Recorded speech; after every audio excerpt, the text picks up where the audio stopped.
Prenez un instant pour penser à la première image qui vous vient à l'esprit lorsque vous entendez le mot Cambodge. Pour la plupart des gens, il s'agit de l'une de ces deux choses. Soit le lever de soleil doré sur les tours anciennes d'Angkor Wat, soit quelque chose de beaucoup plus sombre. Une image granuleuse en noir et blanc, tirée d'un livre d'histoire. Un rappel d'une époque que le monde préférerait oublier, les années sous le régime des Khmers rouges. Et c'est là le problème. Parce que lorsqu'un pays est réduit à seulement deux images, l'une belle, l'autre tragique, on ne le voit pas vraiment du tout. On en voit une version figée dans le temps. Mais voici le problème plus profond. Ce n'est pas seulement que les gens ne connaissent pas le Cambodge, c'est que beaucoup ont l'impression de le connaître déjà. Mais comme nous l'avons découvert au cours de notre voyage ici, le Cambodge n'est pas figé. Il est en mouvement. Il évolue rapidement. Et la vérité est que c'est peut-être l'un des pays les plus incompris d'Asie du Sud-Est. Pour comprendre le Cambodge, nous avons réalisé qu'il est impossible d'ignorer son passé. À la fin des années 1970, sous Pol Pot, le pays a traversé l'un des chapitres les plus sombres du XXe siècle. On estime que 1,7 à 2 millions de personnes ont perdu la vie. Ce n'était pas seulement une tragédie, c'était une tentative d'effacer l'identité elle-même, ciblant les intellectuels, les artistes et des communautés entières. Et pendant des décennies, cela est devenu l'image du Cambodge aux yeux du monde. Mais voici ce que nous avons constaté, qui est souvent oublié. Cette histoire ne s'est pas arrêtée là. Aujourd'hui, plus de 60% de la population cambodgienne a moins de 30 ans. La plupart des gens que vous rencontrez n'ont pas vécu cette époque. Ils ont hérité de la mémoire, mais ils construisent de quelque chose d'entièrement différent. Il y a un poids silencieux du passé. Mais juste au-delà, on commence à voir quelque chose changer. Mais dès que nous sommes retournés en ville, tout a basculé. Nous avons vu des étudiants, des entrepreneurs, des créateurs, non pas un pays enlisé dans le rétablissement, mais un pays qui réécrit activement son avenir. Avant notre arrivée, nous n'arrêtions pas d'entendre la même chose. Faites attention. Est-ce sûr ? Il y a cette perception persistante du Cambodge comme étant imprévisible, presque comme un Far West. Mais notre réalité était très différente. Ce que nous avons vécu était quelque chose de plus calme, plus doux. Une chaleur quotidienne que les gens appellent le sourire khmer. Nous avons vite réalisé, ce n'est pas transactionnel. Cela ne semble pas forcé ou répété. C'est authentique. Et cette différence se démarque. Parce que oui, le Cambodge est toujours un pays en développement et il y a de vrais défis. Comme partout, un peu de bon sens reste important. La pauvreté est visible. Les infrastructures ne sont pas parfaites et il est important de le reconnaître. Mais réduire le Cambodge à ces choses, c'est passer à côté de quelque chose d'essentiel. Ce qui nous a frappés, ce n'est pas la lutte, c'était l'élan. Nous l'avons vu chez les vendeurs de rue qui se construisent une vie à partir de rien.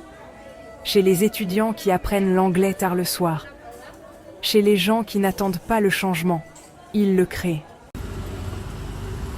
Si vous arrivez à Phnom Penh en vous attendant à quelque chose de calme ou de dépassé, vous allez être surpris. La ville est vivante, non pas d'une manière polie et parfaitement organisée, mais d'une manière brute et honnête.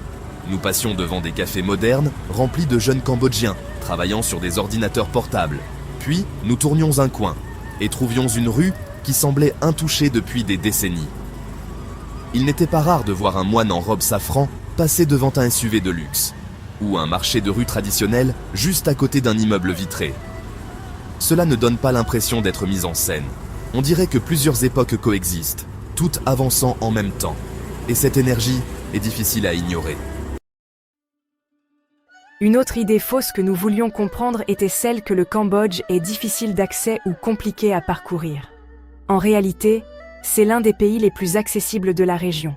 La plupart des voyageurs peuvent obtenir un visa à l'arrivée ou faire une demande en ligne avec une relative facilité, et les prolongations sont généralement simples, bien qu'il soit toujours bon de vérifier les dernières directives officielles avant de voyager. Ce qui nous a également frappé, c'est à quel point la vie quotidienne peut être simple pour les visiteurs. Les dollars américains sont largement utilisés aux côtés du riel local, ce qui élimine une grande partie des frictions que l'on pourrait attendre en arrivant dans un nouveau pays. Cela rend tout simplement tout plus fluide dès le départ. Mais au-delà de la logistique, ce qui nous a vraiment marqué n'a pas été seulement la facilité d'arriver, mais la difficulté de partir. Le Cambodge a une forme d'attirance discrète, quelque chose qui persiste longtemps après l'avoir expérimenté. Oui, Angkor Wat est extraordinaire. Le voir en personne est quelque chose que l'on n'oublie pas. Mais si c'est tout ce que vous vivez, vous n'avez fait qu'effleurer la surface. Plus au sud, des endroits comme Koh Rong offrent des plages calmes et une atmosphère plus décontractée. Le sable semble presque irréel sous vos pieds et l'eau est incroyablement limpide. À Kampot, la vie ralentit. Vue sur la rivière, soirée tranquille et un rythme qui semble intact. Et à Battambang, il y a quelque chose d'inattendu. Une scène créative en pleine croissance, des artistes et un sentiment de réinvention discrète. Le Cambodge ne présente pas toujours sa beauté de prime abord. Il faut la chercher. Mais quand on la trouve, elle semble plus réelle, pas filtrée, juste vécue. Quelque chose à quoi nous ne nous attendions pas à nous connecter si profondément était la nourriture. La cuisine khmer n'essaie pas de vous submerger. Il ne s'agit pas d'épices extrêmes ou d'une intensité audacieuse. Il s'agit d'équilibre. Citronnelle, curcuma, herbes fraîches, des saveurs qui se construisent lentement et qui restent avec vous. Mais plus que la nourriture elle-même, c'était la façon dont les gens mangent. Sur les marchés nocturnes, nous avons vu des familles réunies sur des nattes, partageant des repas ensemble. Sans précipitation, sans distraction, juste des conversations. Dans de nombreuses régions du monde, ce genre de connexion semble être quelque chose que nous avons perdu. Ici, cela semble encore tout à fait naturel. Et cela nous a rappelé que l'âme de ce pays n'est pas seulement dans ses monuments, elle est dans son peuple. L'une des choses les plus importantes que nous avons réalisées à propos du Cambodge aujourd'hui est sa jeunesse. C'est un pays jeune, plein de gens qui ont grandi dans une réalité complètement différente de celle que le monde imagine encore. Smartphones, médias sociaux, culture mondiale. Mais aussi quelque chose de plus profond. Un sens de l'identité qui n'est pas effacé par l'histoire. Il se construit sur elle.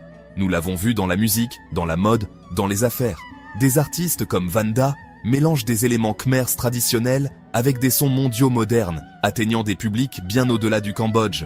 Ce n'est pas un pays figé dans le passé, c'est un pays qui redéfinit ce qui vient ensuite. Et ce changement se produit en temps réel. Alors pourquoi le Cambodge est-il encore mal compris? En partie, c'est simple. Le monde a tendance à se souvenir des extrêmes, la tragédie ou les temples.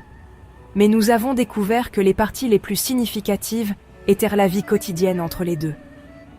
Le Cambodge porte son passé. On le ressent dans les endroits calmes, dans les souvenirs, dans les histoires que les gens partagent. Mais il n'est pas défini par lui. Ce que nous avons vu n'était pas un pays piégé dans l'histoire. C'était un pays qui avançait, délibérément et avec détermination. Pas parfait, pas poli, mais réel. Et peut-être la plus grande incompréhension de toutes est de penser que l'histoire du Cambodge a déjà été écrite. Parce qu'après être venus ici, nous avons réalisé que ce n'était pas le cas. Elle continue de s'écrire, chaque jour. Qu'est-ce qui vous a le plus surpris au Cambodge? Dites-le nous dans les commentaires, nous serions ravis d'avoir votre avis. Merci d'avoir regardé. N'oubliez pas de consulter la vidéo connexe sur votre écran pour du contenu plus fascinant. Explorez notre chaîne pour encore plus de vidéos passionnantes. Si vous avez trouvé cette vidéo utile, n'oubliez pas d'aimer, de partager et de vous abonner à Globe Gazette pour d'autres histoires incroyables. Votre soutien compte énormément pour nous. Nous avons hâte de vous retrouver dans la prochaine vidéo.